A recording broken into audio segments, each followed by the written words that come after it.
gentlemen, boys and girls, Jonesies, Bonesies, and everyone in between, welcome to the Fortnite World Cup Creative Finals. I'm one of your casters, Sundown, joined here by Monster. Monster, how you doing today, man? Doing great. This is the moment we've all been waiting for. 10 weeks of qualifiers, and it's all coming to life. And this is what we're here for. Yes, after the 8 trials now, what you'll be seeing on the stage will be 4 sets of 3 matches in 2 never-before-seen maps, and a little refresher coming from the Creative Showdown there with Sky Station Showdown. It's going to be incredible. That's right. So you guys have seen the Sky Station before. Lucky for them, you know, they get to kind of come in here, prepare, kind of prepped up. But there is so much more that is going to happen that has been unveiled today. Oh, and I mean, it's seeing the adaptation across these sets is going to be incredible, and they're going to get a chance to revisit them at the end with a little remix, but we'll get into that here in a second. Let's check out the overall scoring and how these guys are going to be competing and how they will win. So, as we said, that first set is Sky Station Showdown. Junkyard Juke will be the second one. Set 3 will be a never-before-seen World 1, and then set 4 will be the Golden Games. Now, the Golden Games will comprise of a singular match from each one of the other 3 with, as I said, a nice little remix on it. And the Golden Games is worth a golden llama, while all of the other sets are worth a singular silver llama. How do those llamas add up, Monster? Yeah, you want to accumulate the most llamas throughout each set. We're treating each set its own individual thing with a couple games in between. So they're going to get a couple runs at it, and you just want to do the best in every set and get those llamas so you can take it all home. Yes, now the winner of the set will go through, and in case there is a tie, it will come down to that golden llama. The golden llama will trump all. Now let's get into the prizing, which will also determine a little bit of the scoring. We'll take a look and we'll throw that up there for you. And the way it ends up working is from top to bottom. Each one of these contestants will be winning money. So everyone is a winner in there, but first place ends up deciding that. And this is per the individual matches, and it's cumulative. It won't carry over through the sets, but they're still taking it home at the end of the day. So you definitely want to get in the top 4 to bump up that score.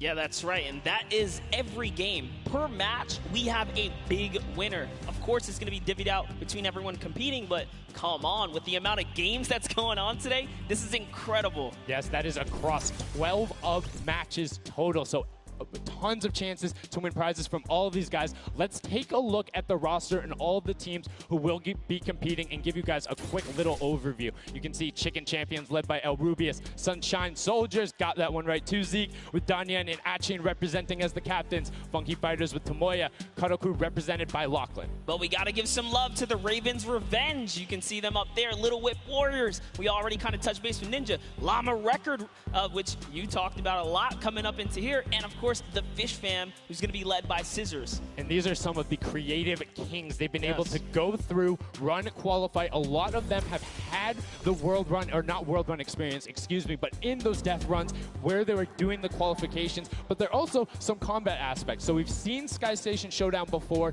You know, there's going to be a little bit, I don't want to say advantage, but they might be a little more at home when you're actually firing bullets, building out, and trying to get those rotations in. Yeah, I mean, you cannot underestimate any of these teams. These guys grind, and they all play Fortnite. But let's go ahead and take a look at the format here so we can kind of see a run on how they take these victories. So now the VIP will be those creative captains, and they have to be the one in the capture point uncontested to score points. They will get 3 points per second in the initial hills, and then the first team to 1,000 points, or the highest scoring team by the end. And also, the creative captains will be wielding the Infinity Blade. That Infinity Blade will be important because they had to get to the capture points, A, B, and C, which will give 3 points a second, and then 7 minutes into the round, point D opens up, where you will get about a lot more, right? 12 points a second. 4 times is a lot. That is what you want to do. You want to gun for the point D on the map. That's your comeback, or that's your lead taker. Yeah, you can see a lot change when that opens up at 7 minutes, but now we're going to go in an overview. For those of you who are unfamiliar and didn't get to watch it at the summer block party, we got you. Zeke, catch us up.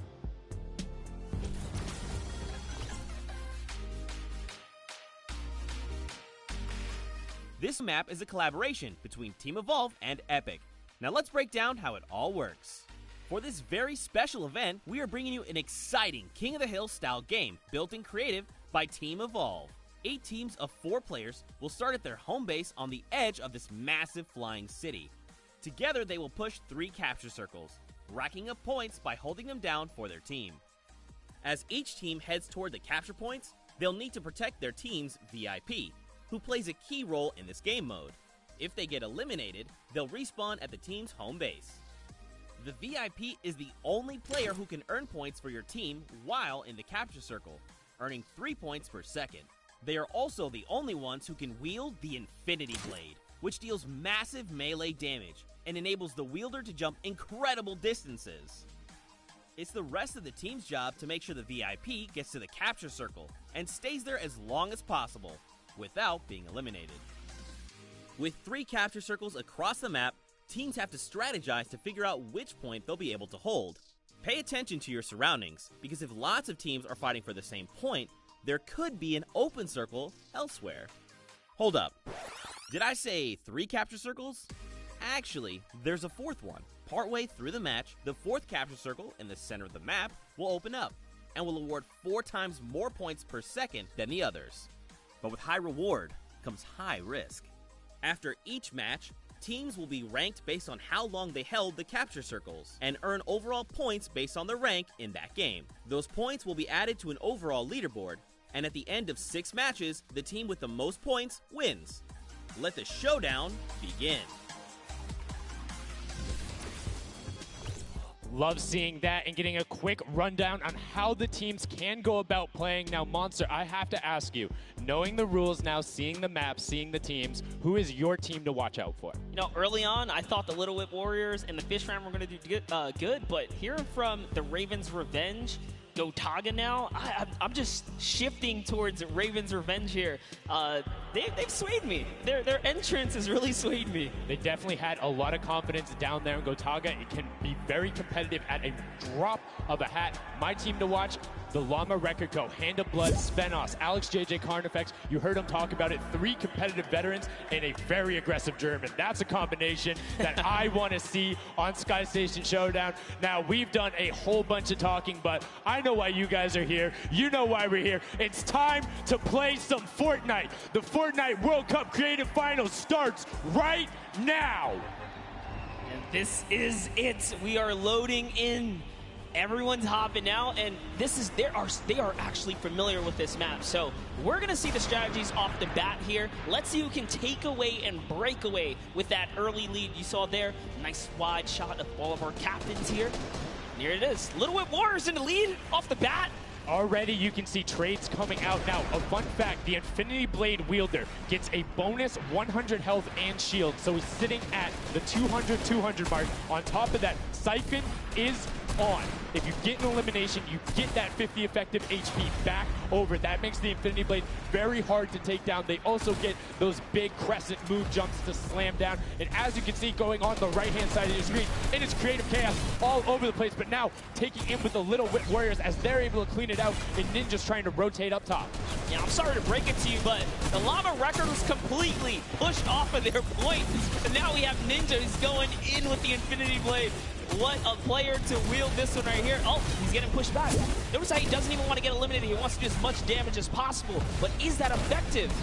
I think you just kind of reset and you go, or you get up there and you start swinging. The 75 damage hit will be able to take it down, and the Llama Record Company establishes himself right back up. Now, what's going to be interesting to me is how the players utilize their building. You start with 50 wood, and then if you get an elimination, you get 25 wood directly into your inventory. So if you're able to kind of eliminate out and put pressure down, you can get some ridiculous builds, as we're already seeing on top of the Blue Hill. Yeah, this is actually a neck-and-neck race right here in the early game so far. Fish Fam, Chicken Champions, and Ravens Revenge are all trading spots at the moment.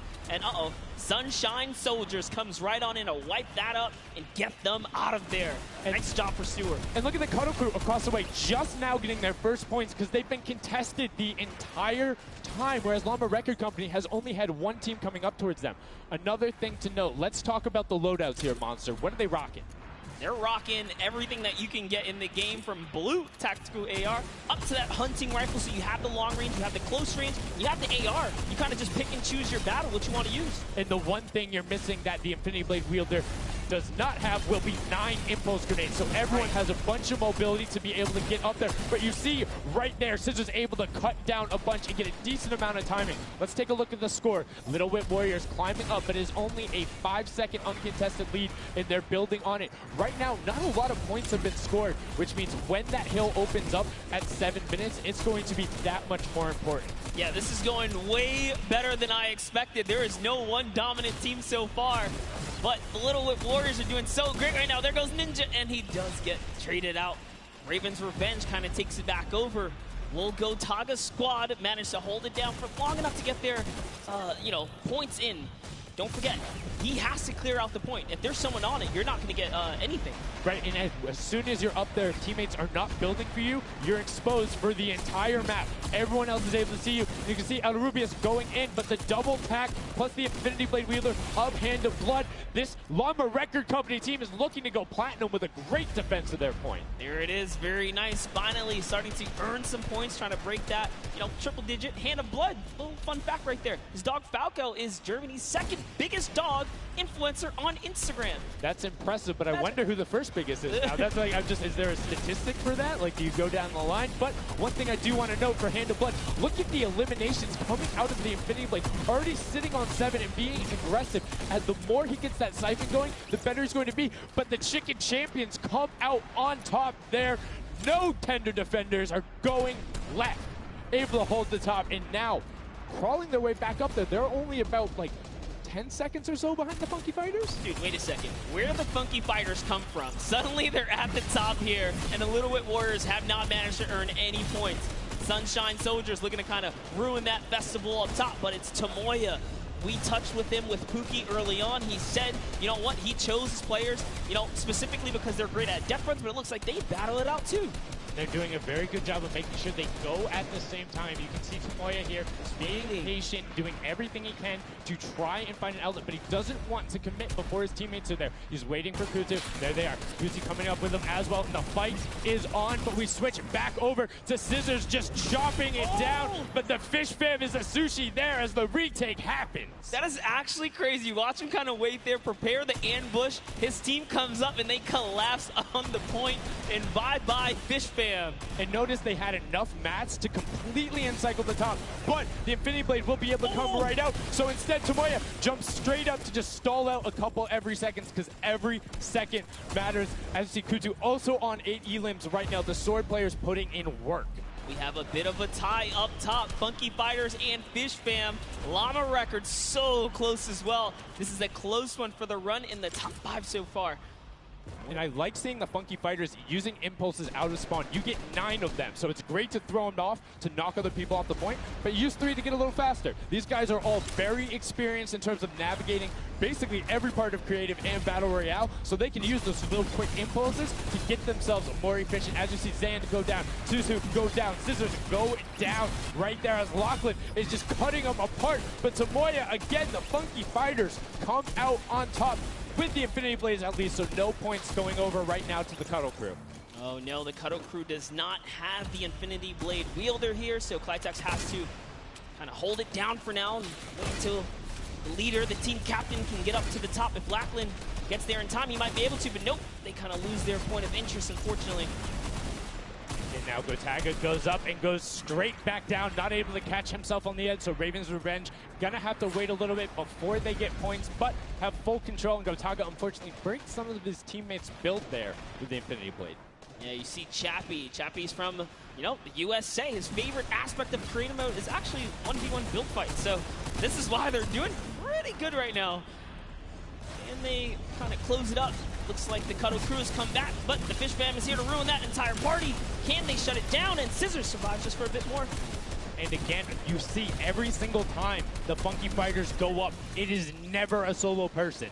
It is always 2, most of the time 3. They get control and then they immediately box up. But while we've been talking about them, let's check in back with the scoring as we're now right around the 3rd mark and a minute out from that 12 point per second circle. And Ninja's team, the Little Whip Warriors, are Little Whipping all over as Tomoya goes up, comes back down, and the Shing was not enough.